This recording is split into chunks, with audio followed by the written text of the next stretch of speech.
નમો અરિહંતાણમ. દેહ કે પ્રાણની બિંદુવશ્યતા તે દ્રવ્ય સંકોચ છે અને મનની બિંદુવશ્યતા તે ભાવ સંકોચ છે. તે બંને નમો મંત્ર વડે સધાય છે. મનની વિપરીતતા તે નમો પદનો અર્થ છે. નમો એટલે વિનિપાતન, નેમી સંકોચ, સન્નિપાતન એટલે અરિસંકોચ, પ્રણિપાતન એટલે બિંદુ પરિક્રમા. નમસ્કાર એ જેમ ધર્મ તથા ધર્મીના બહુમાન રૂપ છે, તેમ અધર્મ તથા અધર્મીના દ્રવ્ય ભાવ સંકોચ રૂપ છે. નમસ્કારનું ફળ એ છે કે મન વચન કાયાથી અધર્મ પ્રત્યે લઘુભાવ અને અધર્મી પ્રત્યે ઉપેક્ષા ભાવ. પરવસ્તુનો અહંકાર એ અધર્મનું બીજ છે. તેનો સંકોચ, મન માન આદિનો ત્યાગ એ નમસ્કાર છે. આમ નમસ્કારનો એક અર્થ ધર્મ પ્રશંસા છે. તેથી હૃદયરૂપી ભૂમિમાં ધર્મ બીજનું વપન થાય છે. શ્રદ્ધા જળના સિંચનથી તેમાં ધર્મના ચિંતાંકુરો પ્રગટે છે, ફૂટે છે અને સદ્ધર્મની ત્રિવિધે થતી પ્રશંસા એ જ નમસ્કારનો પદાર્થ બની રહે છે. નમામી અને ખમામી આ બે શબ્દો જીન શાસનનું અર્ક છે. ધર્મને પામેલા જીવો સાથે નમામી શબ્દ પ્રયોગ સાર્થક છે અને ધર્મ નહીં પામેલ જીવો સાથે ખમામી શબ્દ સાર્થક છે. તો આ ખમામી શબ્દમાં શું શું આવી જાય? કરેલા અપરાધોની ક્ષમાપના અને તે જીવોના પોતાના પ્રત્યે થયેલા સર્વ અપરાધોને પણ સહન કરવાની વૃત્તિ. ઓહોહો, આ રીતે આપણે તો હવે નમામી અને ખમામીમાંથી બહાર નીકળાય એમ જ નથી. આપણા માટે એ જ શ્રેયસ્કર છે. જીવ માત્ર પ્રત્યે એક નમામી અને બીજો ખમામી એ બે શબ્દોનો જ વ્યવહાર હોવો જોઈએ. એથી ત્રીજા પ્રકારની કોઈ પણ અન્ય વૃત્તિ અશાસ્ત્રીય છે. શાસ્ત્રોક્ત આરાધક ભાવ નમામી અને ખમામીમાં જ રહેલો છે. નમામી સવ્વ જીણાણમ, ખમામી સવ્વ જીવાણમ. નમામી શબ્દ સુકૃત અનુમોદનના અર્થમાં છે અને ખમામી શબ્દ દુષ્કૃત ગર્હાના અર્થમાં છે. ભવ્યત્વ પરિપાકના પરમ સાધનો એટલે દુષ્કૃત ગર્હા અને સુકૃત અનુમોદના પૂર્વક ચતુઃ શરણ ગમન. નવકારના પ્રથમ પદનો વળી એ પણ એક અર્થ છે કે અરિહમ, અરહમ તથા અરુહમને જે જીતે તેને નમસ્કાર. અરિહમ એટલે ધર્મકાય જે જન્મને જીતે. અરહમ એટલે કર્મકાય જે જીવનને જીતે. અને અરુહમ એટલે તત્વકાય જે મરણને જીતે તેને નમસ્કાર. એટલે નમો અરિહંતાણમ. અરિહંતોને નમસ્કાર એ ત્રાણ સ્વરૂપ છે. અરહમ એ શબ્દ બ્રહ્મ હોવાથી પરબ્રહ્મનો પણ વાચક બને છે. પરબ્રહ્મ એ પરમાત્મ સ્વરૂપ છે. તે ચૈતન્ય પર સામાન્યથી એક રૂપ છે. તેનો નમસ્કાર એટલે તદ્રૂપ પરિણમન જે નિર્વિકલ્પ ચિન્માત્ર સમાધિનું કારણ હોવાથી ભવભયથી આપણું રક્ષણ કરે છે. અરિહમ, અરહમ કે અરુહમ એ આત્મ સ્વરૂપ છે. તેનો બોધ થવાથી શ્રુત સામાયિકની ઉત્પત્તિ થાય છે. શ્રુત સામાયિક સમ્યક્ત્વ સામાયિકનું કારણ છે. અરિહંતને ભાવ નમસ્કાર એ સમ્યક્ત્વ સામાયિક રૂપ જ છે. કેમ કે તેમાંની આત્માની અભેદ ભાવે પ્રતીતિનું ફળ સર્વવીરતી સામાયિક અપ્રમત્ત ભાવ અકશાય ભાવની પરંપરાએ સયોગી અને અયોગી અવસ્થાને અપાવે છે. તેથી તેમાં સાધુ તથા સિદ્ધ નમસ્કાર વગેરે નમસ્કારો સમાવિષ્ટ થઈ જાય છે. અભેદ ભાવે આત્મતત્વની પ્રતીતિ થયા વિના ઉપરના ગુણસ્થાનકોની પ્રાપ્તિ અશક્ય છે. સંગ્રહ નયનું સામાયિક એ જ ભાવ નમસ્કાર અને ભાવ નમસ્કાર એ જ સંગ્રહ નયનું સામાયિક. તેમાં સ્વરૂપાસ્તિત્વ રૂપે અને સાદ્રશ્યાસ્તિત્વ રૂપે આત્મતત્વની એકતાનું જે ભાન થાય છે તે અનાદિ અજ્ઞાન ગ્રંથિનો છેદ કરે છે. નમસ્કાર મહામંત્ર એ ચૈતન્ય પર સામાન્યથી આત્મતત્વની એકતાનો બોધ કરાવીને વૈર વિરોધનો નાશ કરે છે અને સ્નેહ પરિણામની વૃદ્ધિ. તે દયા, દાન, પરોપકાર આદિ અનેકાનેક સદ્ગુણોને સહજ બનાવે છે અને અલ્પકાળમાં જ મુક્તિ સુખની પ્રાપ્તિ કરાવે છે. નવકારરૂપી મંત્રરાજના ધ્યાનના પ્રભાવથી પરમાત્મા તત્વ શું છે તે પણ વધુ ને વધુ સ્પષ્ટ થતું જાય છે. આ તે તત્વ છે કે જેના લાભથી સર્વકામી તો પરિપૂર્ણ થાય. જેમ બીજમાં વટવૃક્ષ શક્તિ રૂપે રહે છે તેમ અર્હમ તત્વમાં સમગ્ર ધર્મકલ્પ વૃક્ષ શક્તિ રૂપે રહેલ છે. સોહમ કે અર્હમ એવું જે શાસ્ત્ર વચન તે જ અનલ છે, અગ્નિ છે, જે શીઘ્ર કર્મ કચરાને બાળીને આત્મતત્વનો લાભ કરાવે છે. નવકાર મંત્ર એ મનન અને ત્રાણ કરે છે. મનન એટલે પરમાત્મા ભેદનું અનુસંધાન. શાસ્ત્રોમાં જ્યાં જ્યાં જીનપદ આવે છે ત્યાં ત્યાં પોતાનો આત્મા મુખ્યત્વે અભિપ્રેત છે. તાત્વિક નમસ્કાર અને તાત્વિક પ્રતિષ્ઠા એ બંને પણ એકાર્થક જ છે. નમસ્કાર્યની સાથે જ્યારે નમસ્કાર કરતા અભેદ પરિણિધાન કરે ત્યારે કર્તા, કર્મ અને ક્રિયા ત્રણેય એકાકારને પામે છે. તાત્વિક નમસ્કાર એટલે નમસ્કાર્ય સાથે નમસ્કાર કરતાના અભેદ એકત્વનું પ્રણિધાન.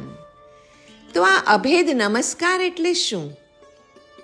અભેદ નમસ્કાર એટલે પરમાત્માને ઉદ્દેશીને પોતાના જ આત્માનું તાત્વિક સ્વરૂપ જેમાં પ્રણિધાનનો વિષય બને છે તે. અભેદ નમસ્કાર એ શા માટે 14 પૂર્વનો સાર કહ્યો છે?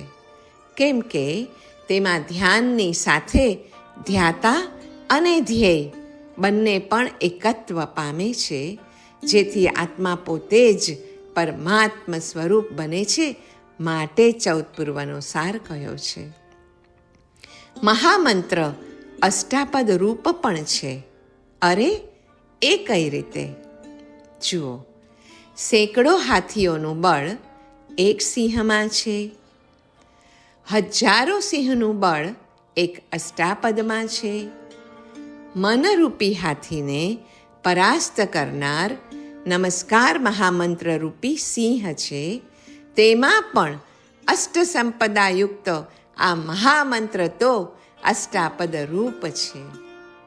8 સંપદાયુક્ત નવકાર મંત્ર એ અષ્ટકર્મનો નાશક, અણિમા આદિ 8 સંપદાઓનો દાયક તથા જ્ઞાનાદિ અનંત ગુણોને સિદ્ધ કરવાનું સામર્થ્ય ધરાવે છે. 14 પૂર્વનો સાર નવકાર છે અને નવકારનો સાર આત્માનું પરમાત્મા સાથે મિલન થવું તે છે. શ્રી નમસ્કાર મહામંત્ર એ પંચ પરમેષ્ઠીની આધ્યાત્મિક સમૃદ્ધિનું શબ્દમય પ્રતીક છે. જીવસૃષ્ટિમાં માનવ જીવન સર્વશ્રેષ્ઠ છે.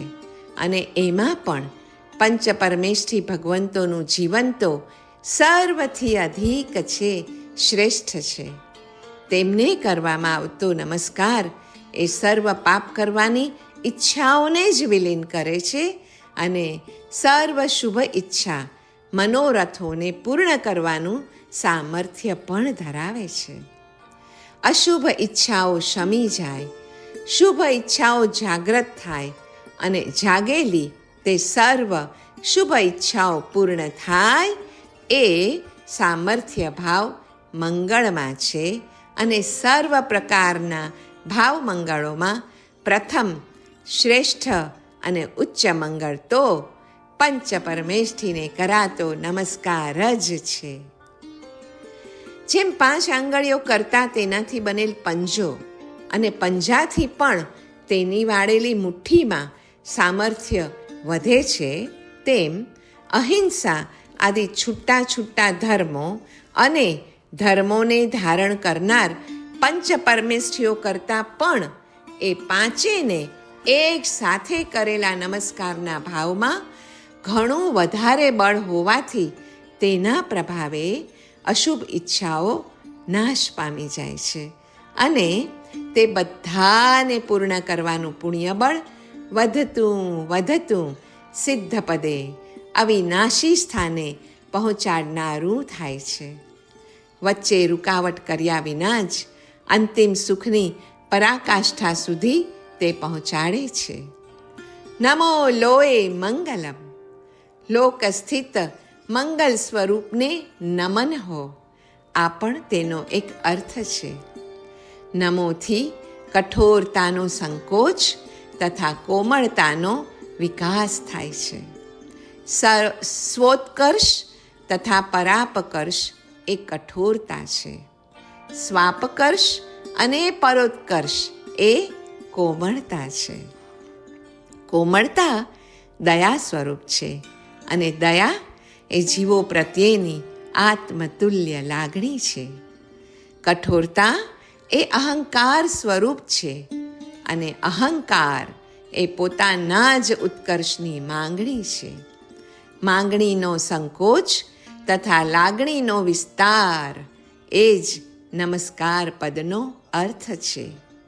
Shri Navkar Mahamantra is a literal symbol of spiritual splendour. તીર્થંકરોનું નામ અત્યંત આનંદદાયક છે. નવકારમાં ત્રણેય કાળના તીર્થંકરોને નમન છે. નામ એ પરમ નિધાન છે, અમૃતનો કુંભ છે. એ જન મન મોહન વેલ આળસમાં મળેલી ગંગા છે. નામ એ રાત દિવસ ઘડીભર પણ ન વિસરવા લાયક છે.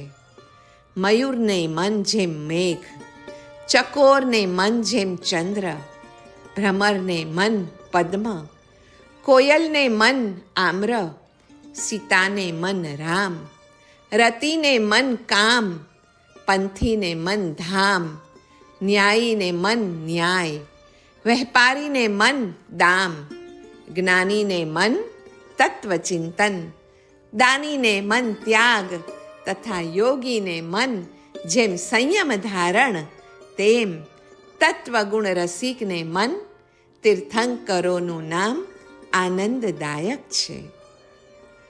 તીર્થંકરોના નામ ગ્રહણથી અંતે થાય શું? તીર્થંકરોનું નામ લેનારને ઘેર નવનિધાન, આંગણે કલ્પવેલી અને ઘટમાં અષ્ટમહાસિદ્ધિ રહેલી છે. નામ ગ્રહણથી કાયાકષ્ટ વિના જ ફળ મળે છે. નામરૂપી અમૃતપાનથી મિથ્યામતિ વિષ તત્કાલ નાશ પામે છે. નમસ્કાર મહામંત્રમાં નમો એ તીર્થંકરોનું અદ્રશ્યપણે નામ જ છે. તીર્થંકરોનું નામ લેનારને કરોડો તપનું ફળ મળે છે. અજરામર પદની પ્રાપ્તિ હસ્તકમલવત સુલભ બને છે. તીર્થંકરોના નામ ગ્રહણથી તો સકલ કામનાઓ સિદ્ધ થાય છે. નામ ગ્રહણથી તો જીવહા અને જન્મ સફળ થાય છે. અરે નામ ગ્રહણથી તો કષ્ટ અને સર્વ વિઘ્નો દૂર ચાલ્યા જાય છે. નામ ગ્રહણથી પ્રાંતે મંગળ અને કલ્યાણની પરંપરા સર્જાય છે. મહિમા, મોટાઈ, યશ, કીર્તિ, બહુમાન વધે છે. સદગતિના દ્વારોનું ઉદ્ઘાટન થાય છે. સુયશમ મહોદય વિજય થાય છે. આનંદ વિલાસ લીલા લક્ષ્મી મળે છે. દુર્જનોનું ચિંતવેલું સર્વ નિષ્ફળ જાય છે. દુર્ગતિના દ્વારો બંધ થાય છે. ભવજલ તરણ થાય છે.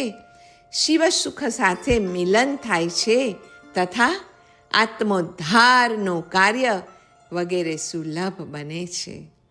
તેથી જ તીર્થંકરોનું નામ સુખકર છે, ગુણકર છે, હિતકર છે, મંગલમય છે, પવિત્રમય છે અને સદા સદાને માટે સેવનીય છે. મંત્ર કે ઈશ્વરના નામનો પ્રત્યેક અક્ષર ચિન્મય છે. તેથી પ્રથમથી જ નામને ચિન્મય, અચિંત્ય શક્તિ સંપન્ન તથા ભગવત સ્વરૂપથી અભિન્ન માનીને સાધના કરવી રહી. કંચનની જેવો પ્યાર નામ ઉપર અને કામીને કામિની ઉપર છે તેવો ભાવ પ્રભુના રૂપ ઉપર સ્થિર કરવો જોઈએ.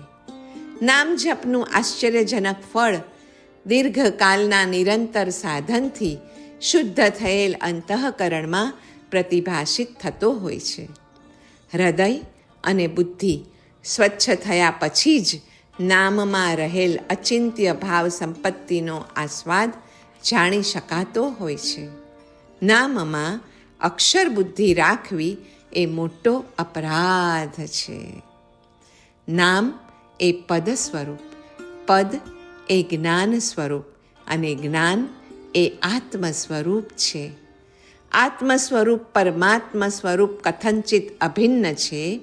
તેથી નામ સ્મરણ, ચિંતન અને નિધિધ્યાસન એ સાધકનું અભિષ્ટ બનવું જ જોઈએ. નમસ્કારનું સાક્ષાત ફળ વીરતી છે. વીરતી એટલે વિગત રતિ અને વિશિષ્ટ રતિ. તેમાં પૂદગલ જળ તત્વ પ્રત્યે રતિ ચાલી જવી અને જીવ તત્વ પ્રત્યે વિશિષ્ટ રતિ થવી તે નમસ્કારનું ફળ છે. પૂદગલ પ્રત્યે રતિ ચાલી જવાથી પાપનો નાશ થાય અને જીવ પ્રત્યે વિશિષ્ટ પ્રીતિ થવાથી મંગળનો લાભ થાય છે. નમો નમો નમો. નમો વડે તો આત્માને દમવાથી ક્ષમા અને નિર્લોભતાના પરિણામ જાગે છે. ક્ષમાથી જીવ રાશિ પ્રત્યે સ્નેહ અને નિર્લોભતાથી પૂદગલ રાશિ પ્રત્યે અસ્નેહ થાય છે. નમો એ 5 ઇન્દ્રિયો અને મનને દમવાનું શ્રેષ્ઠ સાધન છે. આ પદની સાધનાથી ક્ષમા અને સ્નેહ જાગે છે. પંચ પરમેશથી પૂદગલ પ્રત્યે વિરક્ત અને ચૈતન્ય પ્રત્યે અભિરક્ત છે. તેથી તેમને નમસ્કાર પણ જળ પ્રત્યે વિરક્ત, ચૈતન્ય પ્રત્યે રક્ત બને છે. ચૈતન્યનો રાગ અને પૂદગલનો વિરાગ શમ, દમ, સંતોષથી યુક્ત કરે છે અને કામ, ક્રોધ, લોભથી આપણા જીવને મુક્ત કરે છે. નવકાર એ ચૈતન્યને નમન અને જળને અ વત્તા નમન, ન વત્તા મનરૂપ છે. ચૈતન્ય હિતકર હોવાથી નમસ્કરણીય તથા જળ અહિતકર હોવાથી તિરસ્કરણીય છે. ચૈતન્ય લાગણીયુક્ત છે, જડ લાગણી શૂન્ય છે. લાગણી શૂન્ય પ્રત્યે ગમે તેટલા નમનશીલ રહેવામાં આવે તોય તે વ્યર્થ જ છે. લાગણીયુક્ત જીવો પ્રત્યે નમ્ર રહેવાથી લાગણી મળે છે. લાગણી એટલે સ્નેહ, દયા, પ્રેમ, ઉપકાર અને સંવેદના. નવકાર મહામંત્ર પાપનાશક, અને મંગલનો ઉત્પાદક છે. તેમાં કારણ ચૈતન્યનું બહુમાન અને જળનો અનાદર છે. પંચ પરમેશથી કે જેમના હૃદયમાં જળનો લેશ પણ આદર રહ્યો નથી, તેમને નમવા, તેમના પ્રત્યે આદર કેળવવાથી પાપનો નાશ થાય છે અને મંગળની ઉત્પત્તિ થાય છે. નવકારથી જળનો અનાદર તથા ચૈતન્યનો આદર વિકસે છે. જળનો અનાદર પાપનાશક, ચૈતન્યનો આદર મંગળ પ્રાપક છે. નવકાર પાપની રુચિ અને પુણ્યની અરુચિને ટાળી આપે છે. તેથી દુઃખનો નાશ અને સુખનો લાભ નિશ્ચિત બને છે.